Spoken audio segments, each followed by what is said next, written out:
All right. So I was like, so if you're trying to make, I tell you, your goal, make a sandwich.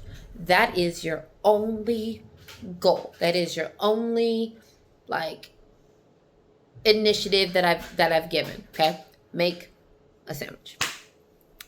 Then you go to the kitchen, to your kitchen, and you realize you don't have any bread. Now you have to go to the store. And then you're like, for some reason, this store only has white bread. What? And you're like, okay. So you're like, do I go to this store that only has white bread?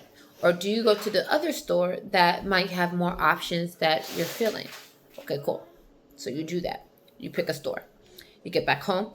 You go to make your sandwich. And then you realize that you don't have any silverware. Your water's not working. You don't have a knife, so you really don't want to use your hands because you don't want to have to use your clothes. But you decide to. So you stick your hand in peanut butter, you slap that shit on the bread, and now you wipe your hands on your clothes. And now these clothes are ruined because you don't have any running water, so you can't get it washed. You can't wash your clothes, and you made that decision to go ahead, knowing that you didn't have all those things. You're going to go ahead and do it and ruin it. Now that's in the trash. Then you need to go get jam. You're like, how could I not do that? So then you go out, and then while you're out, you may run into a few people. You da-di-da, you laze-da.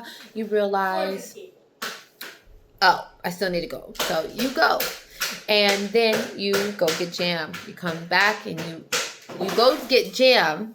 You realize that you don't have your money on you because the money was in the pair of, we're going to call them pants, that you decided to wipe that peanut butter on and throw away. The point of this fucking long ass but beautiful ass analogy is that people wonder when they talk about contracts, when they talk about soul contracts, and then they talk about, it's basically soul contracts are just general guidelines. How you get there, boo, is how you get there. If you destroy things, ruin things, fuck shit up, you did that. You know what I'm saying?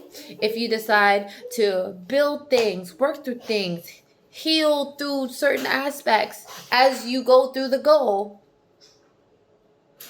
that is what that is. So when people talk about contracts and things like that, it is you've already preconceived this. And even if you didn't, your prior life did and put that on you because you inherit contracts. Yeah, bitch.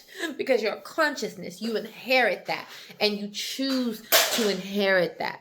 It is a long-standing, long-term line of acceptance.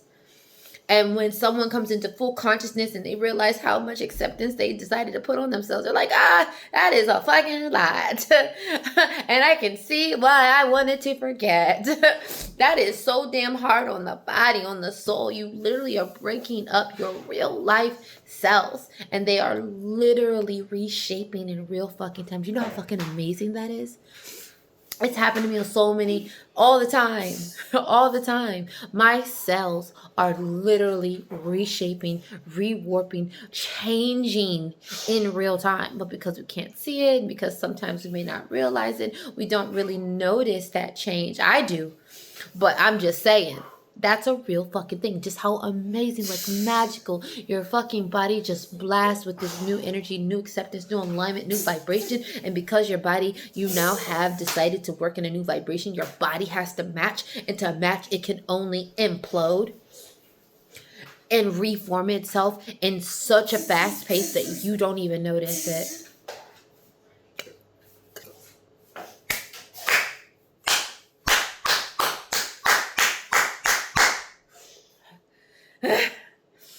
Spirit was basically saying, yeah, and if you got what I got, you got what I got. Okay, do I want to keep going, Spirit? Spirit said they want me to acknowledge that I've done this work so I understand others who do this work, but I am not the best person with like verbalizing, or at least not until I'm in the zone with it, you know? I don't know if this helped you at all, and whether it did or didn't, that is in the contract. Hey.